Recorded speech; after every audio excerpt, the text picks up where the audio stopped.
Hi, I'm Dr. Hans and welcome to the third session of the Whiteboard Wednesday.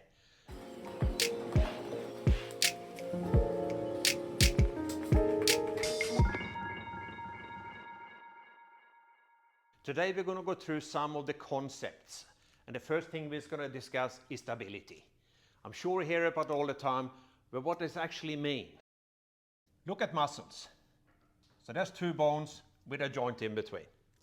We got a muscle stretching from one bone to another over that joint, because muscle function are they contract or resist contraction over joints to create movement or stop movements. Which of these two going to move? Answer is the least stable one. So stability decides which going to be the one that stays and which one that moves. So if I take a weight in my arms and I bend it like that, we know what's going to happen. If I then hang that way, I will move instead. So that's I'm the least stable. I'm not going to be able to pull the rack off. And then the control of muscles is muscles can also resist lengthening. And that's the reason why we can actually eat without punching ourselves in the face. So one muscle is creating the action, the other one is resisting it. Part of the brain controls the movement. So we get these nice, smooth movements in everything we do. So basically, all movements are neurology. It's all controlled by nice, fine tuning of the nervous system. Another concept we're looking at is what I call joint strength. The joint strength is the ability to keep a joint in a good position. And what we're calling it joint centration. And that's basically having the joint in a position where the forces go straight through the joint, maximum bone contact, allows for a lot of loading with very little strain on the surrounding tissues. We got two bones, we got the joint in between, and we put a lot of loading onto there. That's going to keep going straight down to the chain.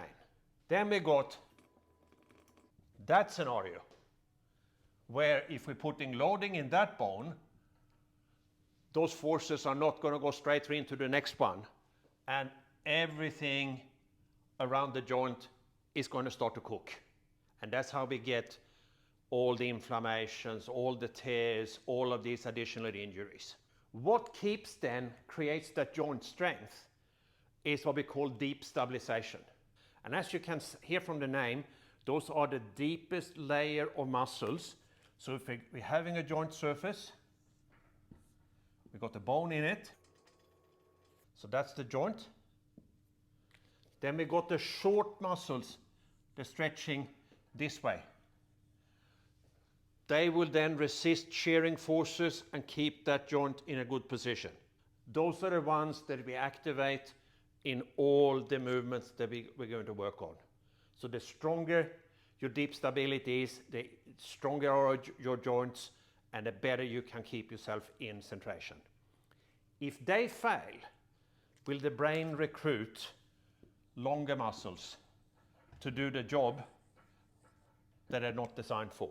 So that basically means that you will then activate the muscles that are there to produce the movement, to create the force, or use part as a stability system.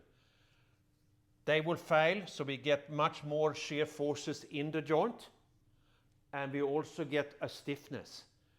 So if you look at from the hips, if you don't use the deepest layer of stabilizers in the hip, like the gemellis, the obturators, if they don't work, or you're going to use hamstrings, adductors, big glute muscles, all these muscles that are the power force of the body, used for stability.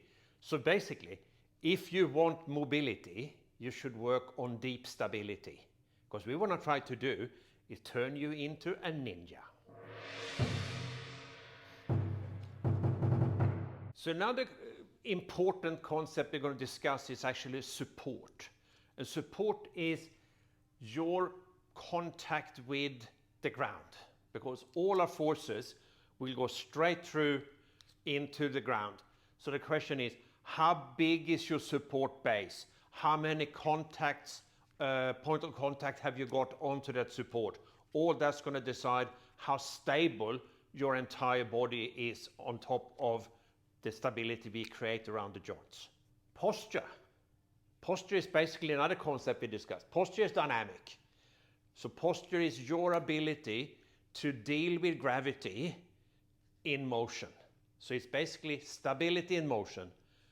Joints centrated with good support, and you have got good posture. So thank you for watching, and I hope you tune in to the next one, because next time we're going to discuss something very important. We're going to discuss trunk stability. Most of you know it as core stability, but we're going to call it trunk stability to make it less confusing. See you next time.